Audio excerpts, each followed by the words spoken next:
livid. You've just lost your quarterback for the game, and Harbaugh knows that.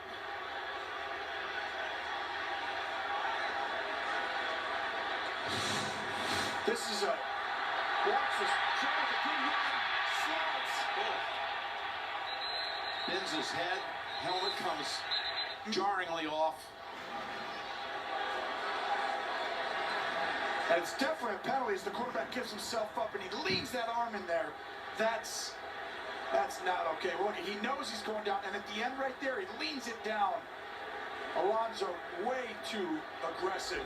Quarterback's giving himself up. You need to at least show restraint at the end of that, and I think probably ends the night. Look at those. Harbaugh knows what just happened. He just knows that he probably lost his quarterback for the night, and this guy just took a cheap shot possibly at him. Look at the almost look of shock in the eyes of Flacco. Well, he's going to be in the concussion protocol. No question. He's already been taken inside. Ryan Mallett is his backup. This has to be a penalty. I mean, it's. I've been there where the defensive player, as he's coming down to hit you, doesn't have time to let up. In that specific case, I thought he had time to at least throttle back at the end. And you got Ryan Mallett coming in now. Watch right here. See that? You see him going down, and he almost lunges right there at the end. Look at Joe immediately trying to put his hand up, his finger up in the air. He knew right away that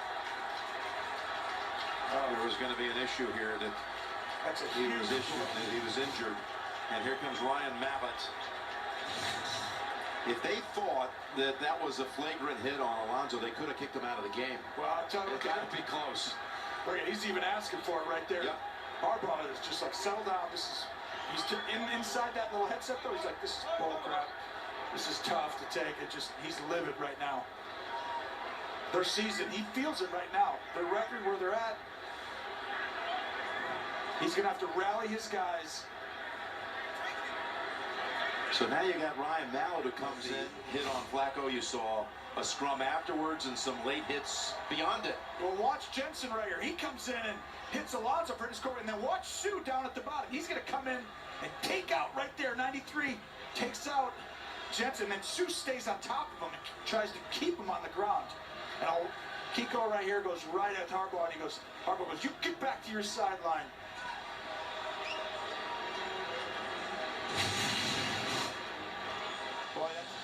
Dominant first half by the Ravens, holding the Dolphins to only 5 first downs and 87 yards of total offense. Ajayi's first carry went for 21, and the rest of the half he had 9 totes for only 3 yards. There's nothing happening with that Miami offense. We've seen this story before this season. Yeah, I didn't expect it to be fireworks out here, but this is definitely not what Adam Gase had in mind coming into this game. And give Baltimore credit. They've shut the run down after one play. I mean, they have rushed for like no yards. And then in the pass game, there's just nothing, right now that allows someone's not open. There's like nobody right now that's just open and throw it and move on. And they really need to just, figure out something. We talked about Gase and his ability to adjust. It's time right now. Responsibly, as Halloween is just 5 days away. You're going trick-or-treating. I am going trick-or-treating. Hopefully my kids will join me. Yeah. Second time in Raven territory. That's knocked down there. It's intercepted by Mosley. He's going to score, Jim! Moore's going to try to get him. Moore trying to get the angle on him. And he's in. Touchdown. C.J. Mosley. Able to outrace the quarterback and take it 63 yards for the score.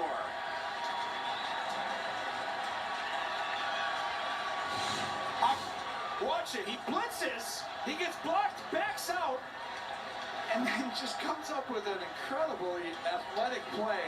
Just engulfed that football. I mean, it's just, he was not going to drop it.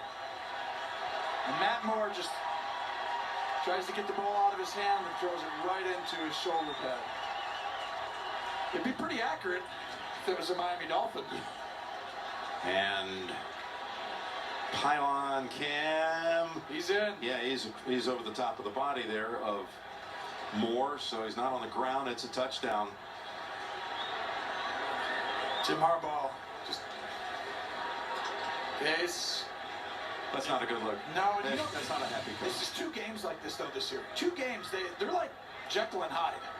You know, in 2 games they've had like 0 points, 6 total points in 2 games. And this is going to be a 3rd game now where they have like however many points they end up with, 7, 3, 0. I mean, it's just been tough on them. And they got to go for 2 now to go. You want to go for 2 to put yourselves up? They don't have to go for 2. No, but I'm okay with it. I think they're safe. Now watch him right here. He's hiding. He's hiding right now. He's going to try and do something here. Later on down the road, what do you make out of this now? Baltimore about to go back to 500 on the season. Yeah, there's no quarterback controversy moving forward. No. This is going to be Jay's team, and I think Adam, when he brings him in, you're gonna ride him unless someone played special or did something really amazing. But I think they know what they got in Matt. And, you know, Matt's a good quarterback who can play in stretches. This is a tough environment in place, and Baltimore's defense, if they slow the run down, is really tough to go against. And today, they've completely shut the run down, and that's not a good recipe for quarterbacks. This pass defense is pretty good. You saw Cutler again on the sideline. He came in and ran on Monday and made a big push to try to play. But Gase was not in favor of it on a short week and facing this defense that he knows could be a pretty rough bunch. You know, with the multiple cracked ribs, he said, no, I'm going to make that decision. And when we met with Adam last night, I know he felt that Cutler wasn't very happy with him because he did early in the week say, I want to play. Yeah, and you got to give Cutler credit for going to him. I mean, you can play with broken ribs. It's just when you have a guy who comes in and plays well, more you don't have to. You feel comfortable enough to go do that, and you know it's tough to play on a short week with him. That's the other part. You don't. Every day matters with broken ribs, and just it's painful, it's tough, and you know they don't get a bye on the season. I'll tell you what, Sue and Mallet got into it. Sue jumped off sides. He hits Mallet a little bit. Mallet comes back, and he's not going to take it. Watch right here. Here comes Sue. He's off sides, so he kind of pushes. Which he doesn't know the play's dead. And then Mallet's not going to take that because he's pretty tall, but not quite big enough. And then Sue throws him by the throat, which is not okay. There's 3 fouls in the play, all by the defense. Unimpeded. Defense. Decline. Right there, foul. we'll be bringing defense. Number 93. a little less of a paycheck. Personal foul. Defense. Next Number time. 95 is accepted. Half the distance. First and goal. Next time Sue gets his salary, be a little less in it, I would think. Well, why does he grab his throat? I mean, that's just silly. I mean, you have to have a little bit of awareness. You say he poked him in the eye. And now, I'll tell you what, I've been around a lot of offensive linemen. They don't lie about that stuff. These guys they'll grind it out. They're not going to fake things because it's kind of like their manhood. They're all the buddies will make fun of them. You're like, you acted like blah, blah, blah. He probably did get poked in the eye there, and it's accidental. It's one thing. The Cowboys said they could sneak him onto the practice squad, and then as soon as he went to the practice squad, the Panthers signed him off of that. And there you are. This is from the preseason 2007. What do you remember from that month and a half that you spent with Max? Sneak on practice squad. He had a really good preseason, but he had skill, he had ability, and ever since then, whenever anybody's ever played good in the preseason, you see it this year with Cooper Rush with Dallas. You know, back in the day, they did it with Dustin Vaughn. Certain times they wanted to try and sneak guys on the practice squad, and they haven't done it because of the Matt Moore situation. It really came back, and they thought they let that go, and it kind of changed the way they thought. They're like, if a guy plays good in the preseason, we're going to at least stick around for a while to see how good he really is, and not let someone else do it.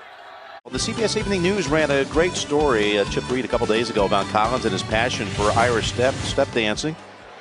And then he's gone from a hobby to a training for the NFL that way.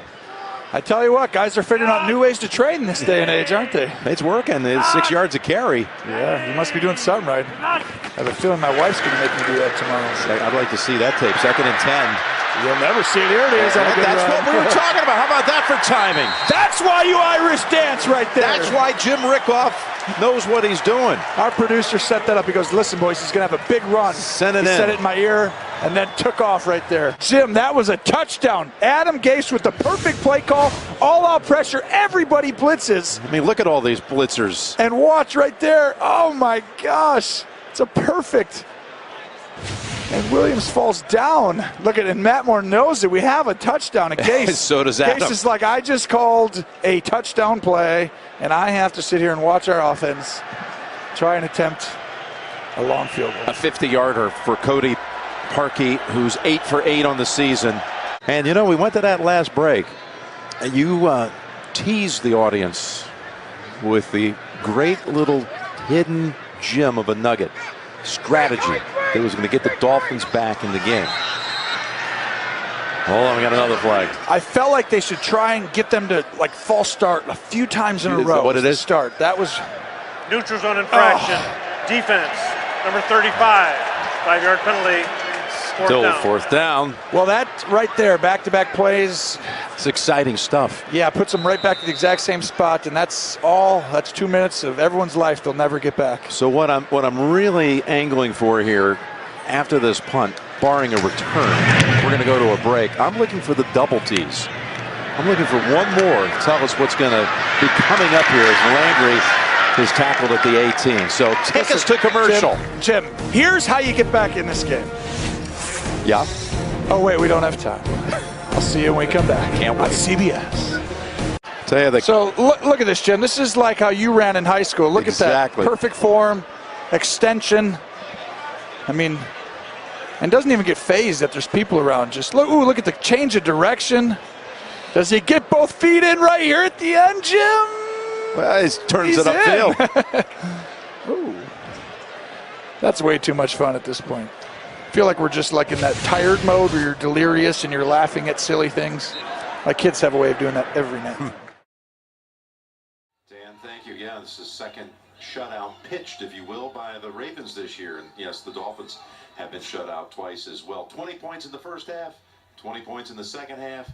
We came in all week preparing for this game and we were saying, hey, this Miami team's 4-2. How have they done it? Because their offense was posting such anemic numbers. And you said it from the start today. You got to give Adam Gase some credit, but this started to get away from him. I mean, early they could not stop the run, and that never really ended.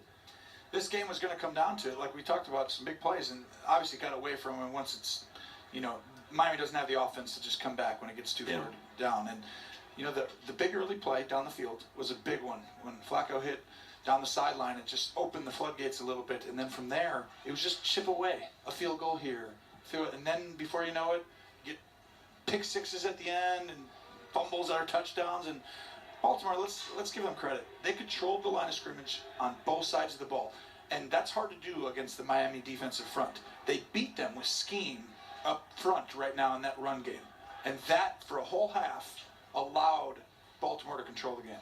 Once again, we're reminded, how do you figure this National Football League? You got a Dolphins team that had these incredible comebacks the last 2 weeks, including winning at Atlanta, a team that was a quarter and a half away from winning the Super Bowl earlier in the year. And then you got a Baltimore team that, as Adam Gase said, everybody's talking about Baltimore like the sky is falling, and here they are, they're 40-0 tonight. And like you just said, Miami, though, when you're always having to come from behind, they have 2 games where they scored 6 points total in 2 games this year so far. That was their 2 losses. And a couple other wins, they had to come back from 14 down.